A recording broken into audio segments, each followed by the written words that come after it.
윤석열 정권 최악의 언론 탄압 및 검찰권 남용 규탄한다. 검찰은 인권 수사라는 말 다시는 국민 앞에 하지 말라. 대통령 명예훼손은 일반 국민 명예훼손보다 훨씬 중한가.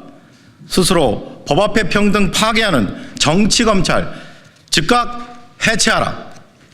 독립언론 뉴스타파가 2022년 3월 6일 제20대 대통령 선거를 3일 앞두고 윤석열 국민의힘 후보가 2011년 대검 중수 이과장 시절에 부산저축은행 불법대출 수사와 관련하여 대장동 불법대출에 연루된 브로커 조우영에 대해 대검 중수부장이었다가 퇴임한 박영수 변호사를 통해 수사를 무마했다는 취지의 대장동 개발비리의 주범인 김만배 화천대유 대주주와 신앙림 전 언론노조 위원장 간의 대화 녹음 파일을 관련 부분을 편집해 공개하여 큰 국민적 논란과 사회적 파장이 일었습니다. 이후 이와 관련하여 JTBC, 경향신문, 뉴스버스 등이 추가 보도를 한 바 있습니다. 뉴스타파 이 보도와 관련하여 검찰은 2023년 9월 서울중앙지검에 특별수사본부를 차리고 뉴스타파 등 언론사를 상대로 하여 윤석열 대통령 명예훼손 수사에 나섰습니다. 2024년 9월 14일 뉴스타파 뉴스룸과 한상진, 봉지욱 기자 자택에 대한 압수수색, 2024년 12월 6일 김용진 뉴스타파 대표 자택에 대한 압수수색을 진행했습니다. 2024년 7월 8일 검찰은 김용진, 한상진을 정통망법상 명예훼손 피해자 윤석열 혐의로 2024년 8월 13일에는 뉴스타파 봉지욱 기자와 리포액트의 허재현 기자 그리고 송평수 더불어민주당 20대 대선 선거대책위원회 대변인을 같은 혐의로 불구속 기소했습니다. 이 사건 김만배, 신앙림, 김용진, 한상진에 대한 기소, 봉지욱, 허재현, 송평수는 별개의 재판으로 아직 재판이 시작되지 않았습니다. 와 관련하여 2024년 7월 31일 공판 준비기일이 열렸고 2024년 11월 19일까지 9차례 공판이 열렸습니다.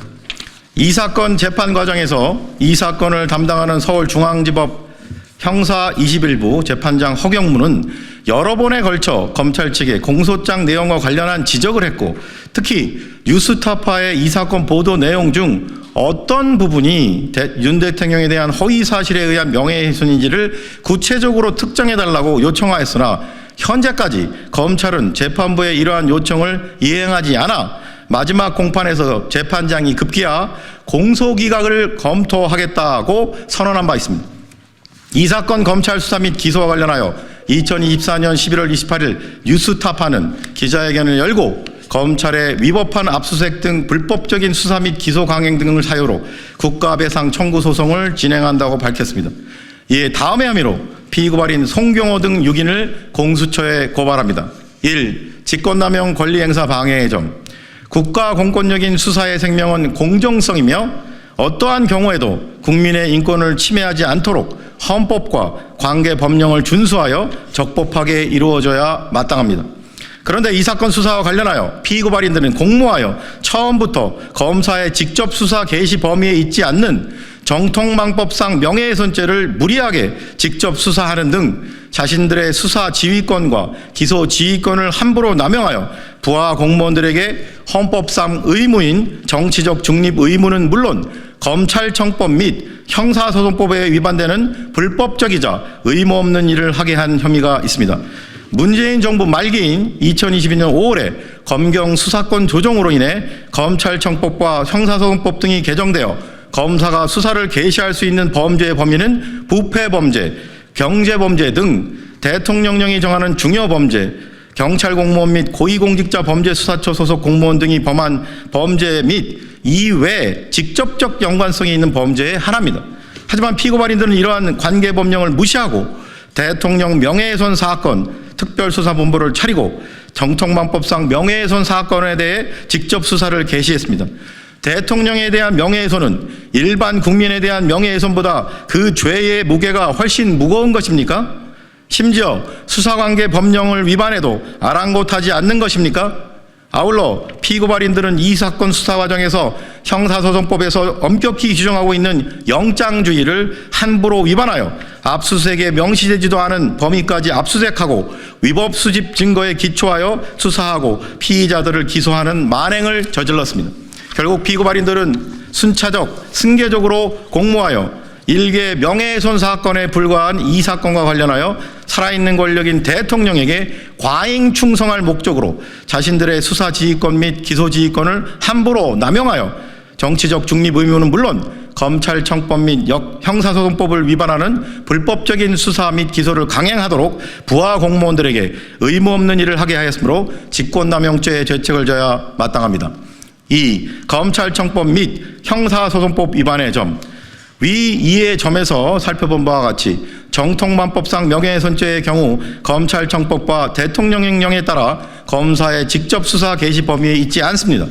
그런데 피고발인들은 이러한 점을 잘 아는 법률 전문가인 검사의 자리에서 이러한 현행 법령에 위반되지 않게 예외적으로 이 사건을 무리하게 수사하여 기소하였으나 여전히 피고발인들의 행위는 현행법 위반을 면하기 어렵습니다. 피고발인들은 피의자 김만배와 신앙님에게 청탁금지법 위반 및 배임수증죄 혐의가 있어 위 범죄들은 검사의 수사 개시 범위의 규정에 의하여 검사가 수사를 개시할 수 있는 범위에 해당하며 피의자들의 명예훼손 혐의는 위 범죄와 직접 관련성이 있는 범죄에 해당한다고 주장하나 이는 그저 대통령이 피해자인 정통망법상 명예훼손 사건을 무리하게 검사의 수사 개시 범위에 포함시키려는 꼼수에 불과합니다. 그런 식으로 검찰이 수사 개시 관계 법령에 대해 자신들에게 유리하게 자의적으로 해석하고 무리한 수사 및 기소를 강행한다면 국민의 인권은 검찰권 남용으로 무참히 침해되는 것이 정당화되는 것이나 마찬가지입니다. 모든 범죄를 직접 관련성이 있는 범죄라고 우길 거면 차라리 검찰은 모든 검찰청에 있는 인권보호관을 모두 없애고 다시는 인권수사라는 말을 국민 앞에서 언급조차 하지 말아야 합니다. 이런 식으로 국민의 인권 따위는 아랑곳하지 않는 검찰이라면 차라리 해체하고 기소 업무만 담당하는 기소청으로 만들어야 합니다. 결국 피고발인들은 순차적, 승계적으로 공모하여 이 사건 명예훼손 수사 및 기소가 처음부터 검찰청법 및 관계법령이 허용하지 않는 검사의 직접 수사 범위에 있음을 잘 알면서도 고의적이고 조직적으로 이를 무시하고 불법적인 수사 및 기소를 강행하였으므로 검찰청법 위반의 죄책을 져야 마땅합니다. 아울러 피고발인들은 이 사건 수사 과정에서 이루어진 피의자들에 대한 압수수색 영장에 명시되지 않은 범위의 물건까지 압수수색하여 형사소송법에 위반되는 위법 수집 증거에 기초한 수사와 기소를 강행했습니다. 특히 윤석열 명예훼손 사건과 관련하여 법원이 압수수색을 허가한 물건은 피의자들의 휴대전화나 통신 단말기에 들어있는 본건 관련 전자정보에 국한됩니다. 여기서 말하는 본건이란 2022년 3월 6일 뉴스타파 보도나 2022년 2월 21일 JTBC 보도를 말하는데 피고발인들은 영장의 범위를 벗어나 본건과 관련이 없는 피의자들의 휴대전화 전자정보를 수색하고 압수수색했습니다. 봉지욱 기자 소유의 전자장치에서 김건희 양평고속도로 의혹 관련 자료 등을 압수수색한 것이 대표적인 사례입니다. 한상진 기자의 경우는 법원이 기각한 자택 소재 노트북까지 압수수색했습니다. 나아가 피고발인들은 피의자들의 휴대전화 전자정보도 모두 피의자들의 동의 없이 검찰의 디지털 수사망 D넷에 저장한 것으로 의심됩니다. 결국 피고발인들은 순차적, 승계적으로 공모하여 법원이 불허한 범위까지 위법한 압수수색을 통하여 취득한 위법 수집 증거에 기초하여 강행한 불법적인 수사 및 기소를 부하 공무원들에게 교사하는 등 형사소송법 위반의 죄책을 져야 마땅합니다. 예위처럼 피고발인들을 고발하오니 법 앞에 평등이라는 헌법 규정이 국민의 한 사람인 현직 검사장 등에게는 달리 적용되어 형사사법 시스템에 대한 국민의 신뢰를 더욱 붕괴시킨 일이 없도록 피고발인들의 혐의에 대해 철저히 수사하고 엄중히 처벌해 주기를 사법정의를 바라는 수많은 국민을 대신하여 강력히 촉구하는 바입니다.